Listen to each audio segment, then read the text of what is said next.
Agora de uma torta de climão, aqui em São Paulo. O vice-prefeito Coronel Melo Araújo, vice-prefeito da capital, fez críticas a Ricardo Nunes e a Tarcísio de Freitas por conta de operações na Cracolândia. Vamos entender essa história com o nosso Misael Mainetti? Se a gente fala de Tarcísio de Freitas, está falando de Misael, que acompanha cada passo do governador aqui de São Paulo. E o que o Melo Araújo disse, Misael? Que crítica foi essa? Bem-vindo. Nossa, você definiu bem, Evandro.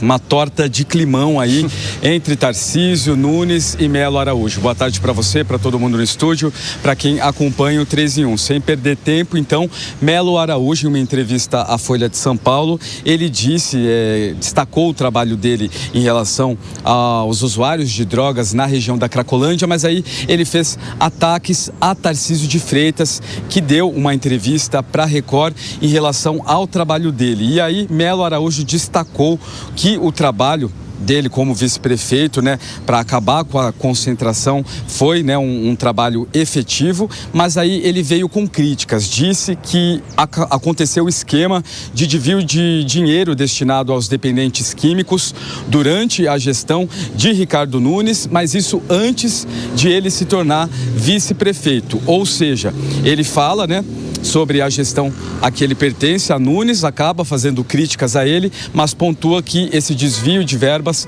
aconteceu antes de ele entrar. E também falou ali de uma grande enganação. Essa foi a palavra que ele usou em relação às declarações do governador de São Paulo, Tarcísio de Freitas, que afirmou que o golpe fatal contra o fluxo foi a desocupação na favela do Moinho, a 2 quilômetros de distância, onde ficava a chamada Cracolândia. Para a gente lembrar, houve ali uma ferrenha operação da Polícia Militar para retirar moradias, também retirar pessoas da favela do Moinho, transferir para outro lugar, e Melo Araújo disse que isso foi um golpe fatal. Na opinião dele, Tarcísio de Freitas usou aquele espaço e usou esses acontecimentos em relação à favela do Moinho, também a Cracolândia, para se promover, e aí houve essa indireta, pegou de raspão, vamos dizer assim, falando em relação ao Nunes, que na gestão dele teve desvio de verba. Então, acabou criando toda essa torta de climão. Agora há pouco eu conversei com o prefeito Ricardo Nunes, que está seguindo por uma campanha para um compromisso agora no Pacaembu, e eu questionei sobre as declarações de Melo Araújo.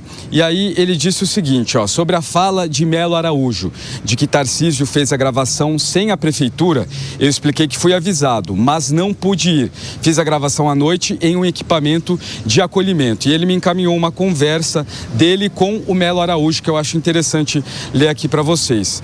É um print e ele fala o seguinte, ele mostra para Melo Araújo que o governador, ele estaria para fazer essa gravação com outra emissora, e aí ele fala o seguinte: Melo, te dou a minha palavra de que Tarcísio de Freitas sempre reconheceu o seu trabalho, o trabalho da prefeitura. Essas entrevistas são longas, mas o que sai, até pelo tempo, é editado. Nunca sai a entrevista toda quando é gravado. E ali ele também fala que, nesse sentido dessas operações da Cracolândia e da favela do Moinho, nessa entrevista de mais de meia hora que ele concedeu, ele falou assim: eu falei de Tarcísio, falei de você, do Ministério Público, da Polícia Militar, Polícia Civil, Guarda Civil Metropolitana, das equipes de saúde e assistência, mas não foi ao ar.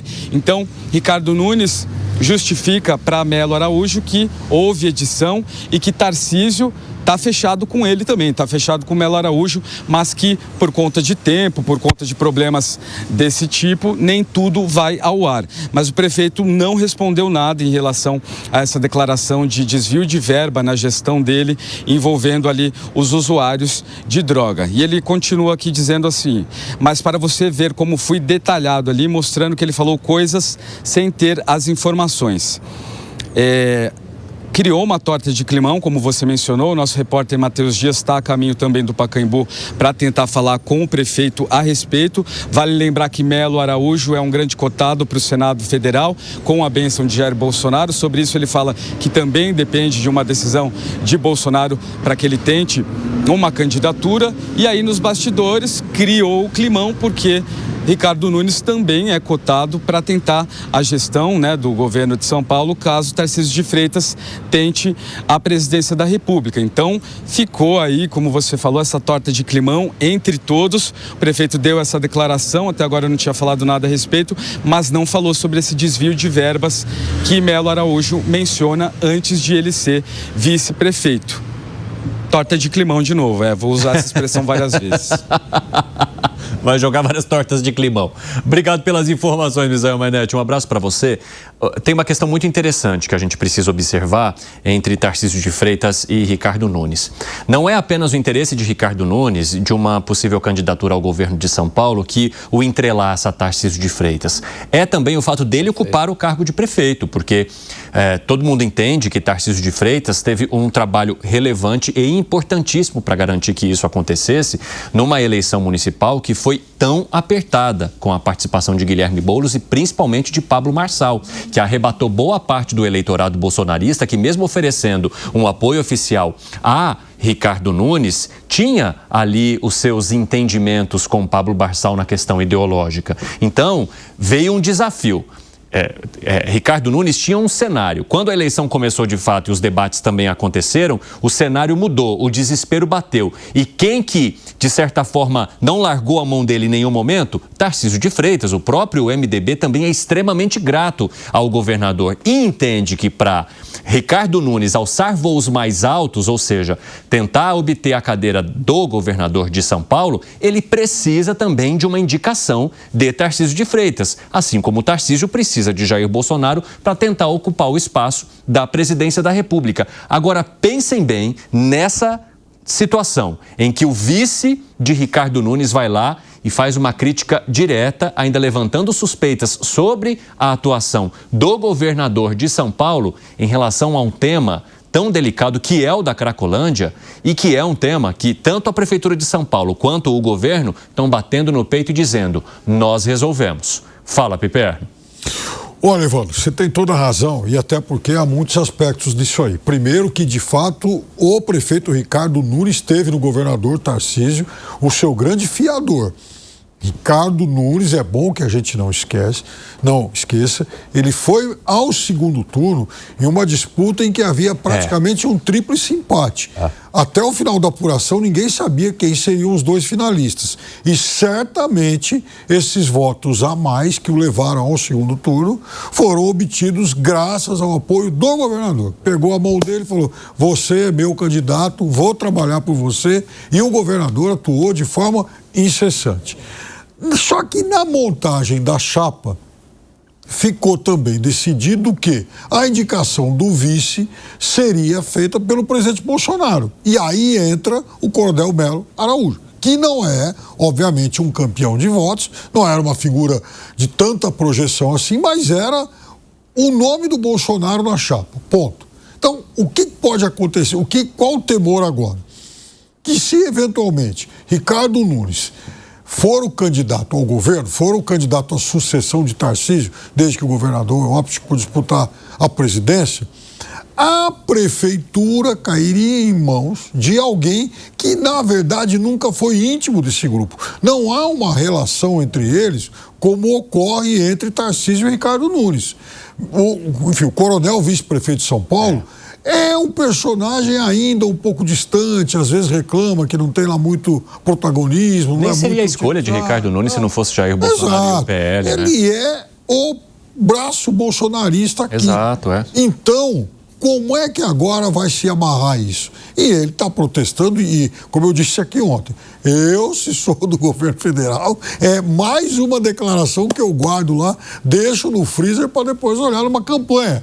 Para usar uma campanha. Por quê? Porque é uma declaração de um bolsonarista criticando abertamente o governador de São Paulo. Alangani, você acha que faz parte das relações essas críticas ou nesse momento, pré-campanha eleitoral, com interesses de todos os lados, é importante azeitar um pouu mais a comunicação? Não, precisa azeitar, Evandro. Roupa suja você lava em casa, precisa ter estratégia. Aliás, a direita precisa aprender com a esquerda em estratégia. Não, em estratégia. Precisa aprender, porque briga por protagonismo o tempo inteiro. né? Precisa ter estratégia, precisa pensar com a cabeça e não o tempo inteiro com o fígado, porque senão toma decisões erradas. Veja, o governador Tarcísio, eu adoro metáforas futebolísticas, Evandro, ele foi uma espécie de Maradona na Copa de 86, né?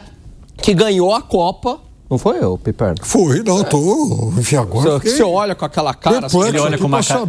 Ele olha com uma cara questionadora. Não, o que eu quero dizer é que o Tarcísio... Ansioso para saber onde vai. O que eu quero dizer é que o Tarcísio foi fundamental para a vitória do Ricardo Nunes. E o próprio Ricardo Nunes reconhece isso abertamente. Disso, né? E diga-se de passagem, para o vice do Ricardo Nunes, para o coronel Melo Araújo, senão ele não estaria aí também, por conta do Tarcísio ele está aí, né? Agora... O que essa ala mais raiz, né, do Bolsonaro raiz, precisa entender é o seguinte: não quero, vai torcer o nariz para o Tarcísio. Não quero o Tarcísio, porque o Tarcísio é a direita permitida, etc. E quem é que será o candidato? Vai ser vocês acreditam ainda que vai ser o Jair Bolsonaro? Jair Bolsonaro está preso, está inelegível, eu não concordo com a prisão dele, não concordo com a sua inelegibilidade, mas é assim a realidade. Né? E aí vocês vão ficar o quê? O tempo inteiro boicotando. Precisa de união nessa hora. E vão ficar boicotando o candidato da direita, fazendo esse tipo de crítica, é ingenuidade. Eu pensei que você fosse agora tentar parafrasear o Machado de Assis, ao vencedor, as tortas, né? 5 horas e 26 minutos. Quem nos acompanha pela rádio, aquele rápido intervalo. Daqui a pouco espero vocês. Nas outras plataformas seguimos. Senti um tom de desabafo aí nessa fala, hein? Porque parece a escolinha do professor Raimundo, coisa de amador. Mas você tá bravo? Não, eu só acho que é coisa de... É muito amadorismo, parece... É muita briga por protagonismo e pouca estratégia para avançar aí, né? Com uma pauta, com um candidato, enfim. Você concorda, Bruno Musa, com o Alan Gani? 100%. Eu acho que muitas coisas passam pela imaturidade, infantilidade, passa por essa luta pelo protagonismo que é o ego da política. Pelo que eu sempre falo, eu acho que a política, ela tende, é por isso que eu tenho total descrédito na política, é por isso que eu filosoficamente adoro a tese libertária, absolutamente tudo retirado das mãos do político, porque você tem incentivos perversos.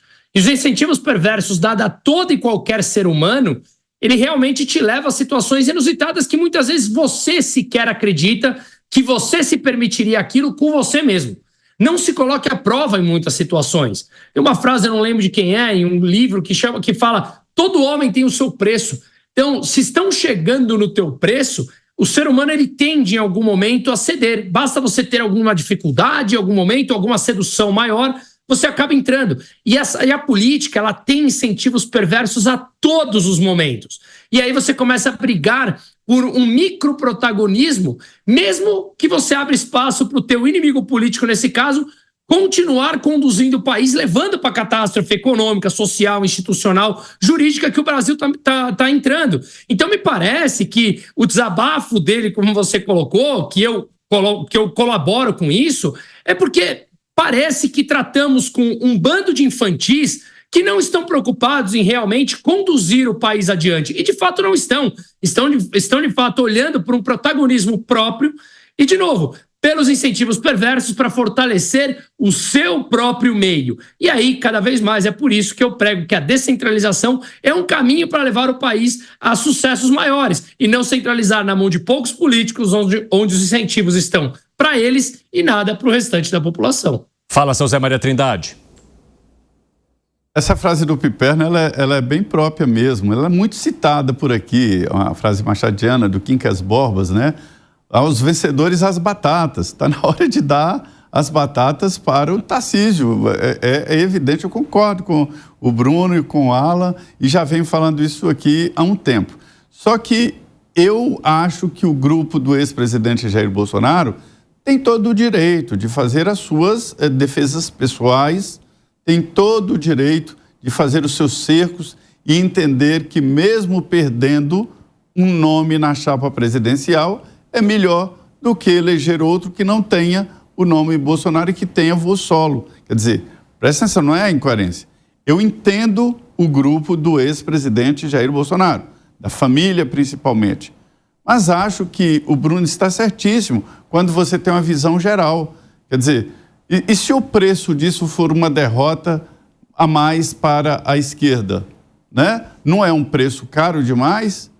Vale a pena manter essa frase de que Jair Bolsonaro é o candidato e não temos plano B? Tem que ter plano B e tem que ter plano C. A vida real exige isso. E na política muito mais, porque tudo muda muito rapidamente.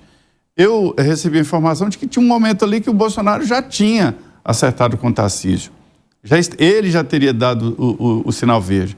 Aí veio o advento Eduardo Bolsonaro, que acabou mostrando ali e convencendo de uma maneira, dizem até que muito agressiva, né, de que não poderia entregar as tais batatas ao vencedor.